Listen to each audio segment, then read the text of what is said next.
Hello viewers, harmony and hues తరఫు నుంచి మళ్ళీ శ్యామల గారు, రాఘవ, నేను మీ ముందుకు వస్తున్నామండి.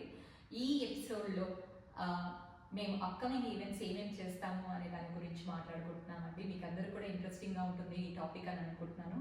రాఘవ, ఏంటి కబుర్లు? హాయ్ వ్యూవర్స్, మనం నెక్స్ట్ ఆగస్టు 26న కృష్ణాష్టమి చేస్తున్నాం అనమాట. సింగపూర్లో యూనిక్గా ఉట్టి కొట్టటము మనం చిన్నప్పుడు ఎప్పుడో పల్లెటూరులో అట్లా చూస్తుంటాము. దాన్ని అట్లాగే సేమ్ ఇట్లాగే సాంప్రదాయబద్ధంగా చేద్దాం అనేసి ఉట్టి కొట్టడం, పెద్దవాళ్ళ కానించి పిల్లల నుంచి అందరూ ఉట్టి కొట్టే అవకాశాన్ని వినియోగించుకోవాలని కోరుకుంటున్నాము. అండ్ ఆ తర్వాత సెప్టెంబర్ 14న సాటర్డే వచ్చింది, శ్రవణ నక్షత్రంలో వెంకటేశ్వరం కళ్యాణం అండ్ గానామృతం చేస్తున్నాం అనమాట. అండ్ మనం ఇప్పటివరకు నేను ఎక్కువ డివోషనలే చేశాము, అందుకని కొంచెం కొత్తగా సిల్లీ గేమ్స్ అనేసి ఫ్యామిలీ అందరూ, పెద్దలు, పిల్లలు, చిన్న పిల్లలు అందరూ కలిసి పాల్గొనే విధంగా సిల్లీ గేమ్స్ ఒకటి నవంబర్లో ప్లాన్ చేస్తున్నాం అనమాట. అండ్ డిసెంబర్లో ధనుర్మాసంలో ఇంటింటా తిరుప్పావై అని ఒక కార్యక్రమం చేస్తున్నాము. ఆ తిరుప్పావై అయిపోయిన 30 రోజుల తర్వాత అండ్ గోదావరి రంగనాథుల కళ్యాణం కూడా మనం చేద్దామని జనవరి 13th అనుకుంటున్నాం అనమాట. ఇవి మన నెక్స్ట్ ఈవెంట్స్, అప్కమింగ్ ఈవెంట్స్.